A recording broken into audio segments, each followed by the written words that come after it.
Josh? There is no still factor here. We've had some good times, but our friendship is over.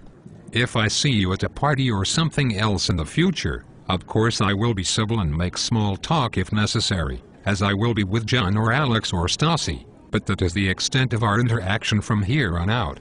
It's not only because you got drunk at the wedding, after I repeatedly asked/begged you not to, and had to wrestle a drink out of your hand while you had the nerve to get pissed at me, because I explained that you could not stay at my place.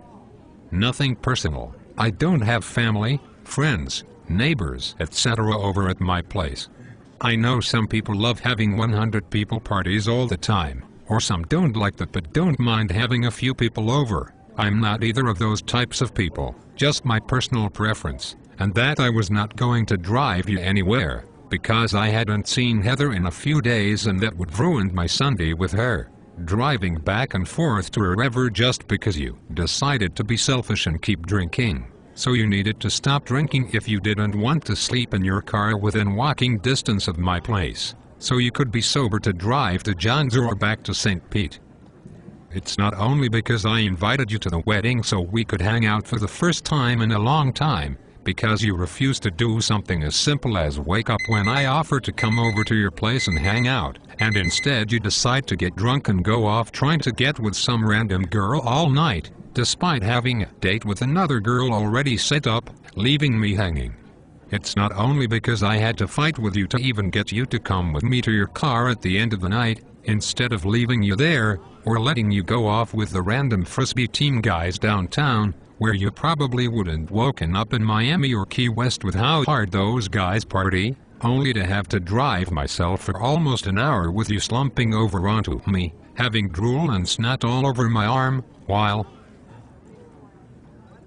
you repeatedly grabbed the steering wheel and hit the shifter out of gear, accompanied by constantly insulting me. It's not only because I drove around looking for a nice empty house to park you in front of instead of parking you in the driveway of some seedy shack, which is what you deserved, and then hiding your keys and directions I wrote out for you in the spot I knew you wouldn't look. You opened/closed the ashtray a million times on the drive home, and the cup holder area had a bunch of junk in it, but the center console compartment had nothing in it, so I knew it would be a good spot, so that you wouldn't be able to find them until you slept it off and were sober and called me, and then have you insult me further when everything worked out, and I kept you from driving for 12 hours, saving your life and anyone else who you would have come across, and refusing to even thank me for it. By the way, our friendship being over doesn't change the fact that I saved your life. So I was going to thank you, but then you said, we were done, so forget it. Serves only as another page in the novel. It is your ungrateful bullshit.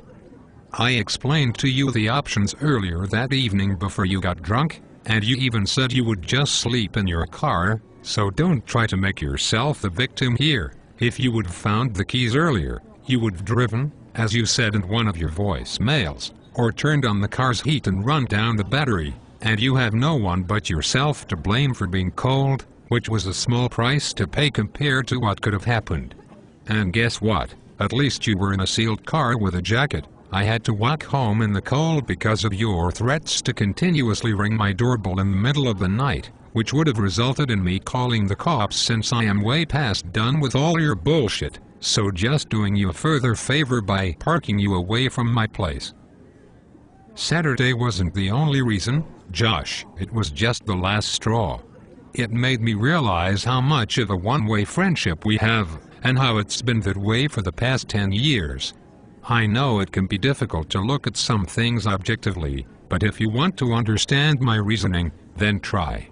Turn the clocks back 10 years, Eileen and Amy's party at Jefferson Commons. I drove you there, like I drove you to many places to hang out with you and help you out. You proceeded to get drunk and high, which would have been fine, except that you then refused to leave and I had to beg you constantly for 5 hours because I had work the next morning, and since I brought you there, you were my responsibility, and I'm a good friend. Then, when we finally get back to your apartment, you realize you forgot your keys, and so we have to drive back, and I have to search for them myself, for fear that we'd be there for another 5 hours if you helped me. Identity, at Regal Waterford 20. I was breaking your balls about guessing the ending ahead of time, and you freak out and let your anger get the best of you. Still, I drive you home, because I'm a good friend.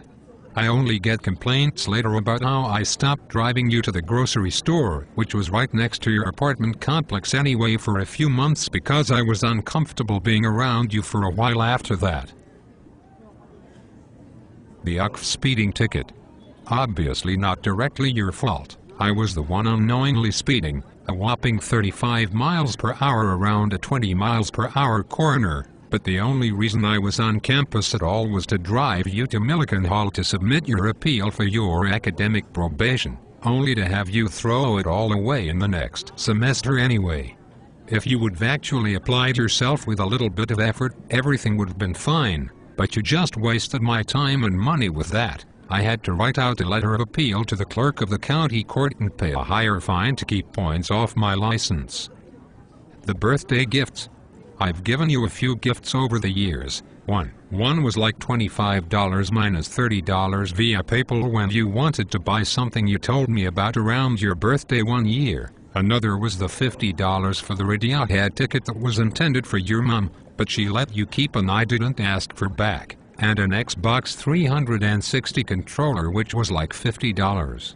I don't recall you ever giving me anything for my birthday. And it wouldn't have had to be something that cost a lot, or even anything at all. I'm grateful for any gift I receive, because I believe it's the thought that counts, but you don't even remember my birthday the majority of the time.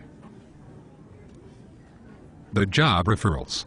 How many times have I tried to help you out with getting a better job? Sending recruiters your way, only to have you forget to call them back or refuse to even try applying. I've helped you with your resume and getting you to apply to places, only to have you get mad and blame me for you not being able to get your stuff together. The alcohol.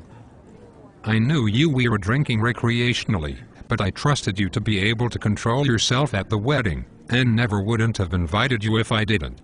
The thought didn't even cross my mind that you would be so irresponsible, because of the trust. You think you have a hard life, Josh? You are exactly where I was 9 years ago, working a low-paying job, partially supporting one of my parents financially, with the other parent having a cancer scare, and my step-parent being a verbally abusive bitch. The difference is that the cancer killed my father one morning. I do not tell you this to invoke pity, but to illustrate that giving up and drinking yourself to death is not the answer, even in worse situations than your own. I accepted these events, used the experience to make myself stronger, and look at all I have accomplished now. I even drove to school that same day, upholding my record of perfect high school attendance. You are still young, but before you know it you'll wake up one morning and be 43, still living with your parents and working at Walmart, unless you decide to turn your life around. You're the only one who can. The fact of the matter is that you've been a bad friend, Josh. Just like Alex, Stassi, Alexis, and John have been. A cursory glance would suggest that telling Alex about the iPhone was a bad idea, that calling John on his bullying was a mistake, or that inviting you to the wedding was wrong, but I am thankful for all of these things, and would do them all again given the opportunity.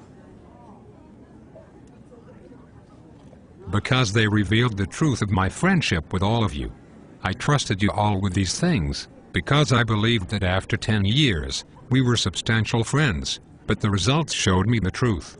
If you're even half as smart as I used to believe you were, I hope that you will see this as a wake-up call, stop drinking, buy your own place, and apply yourself to climb the employment ladder or invent a new idea and make a better life for yourself. I always believed in you and saw you as an equal, as my friend, but I just don't see it anymore, man. I hope you prove me wrong. It's too late for our friendship, but it's never too late for yourself, and I wish you the best.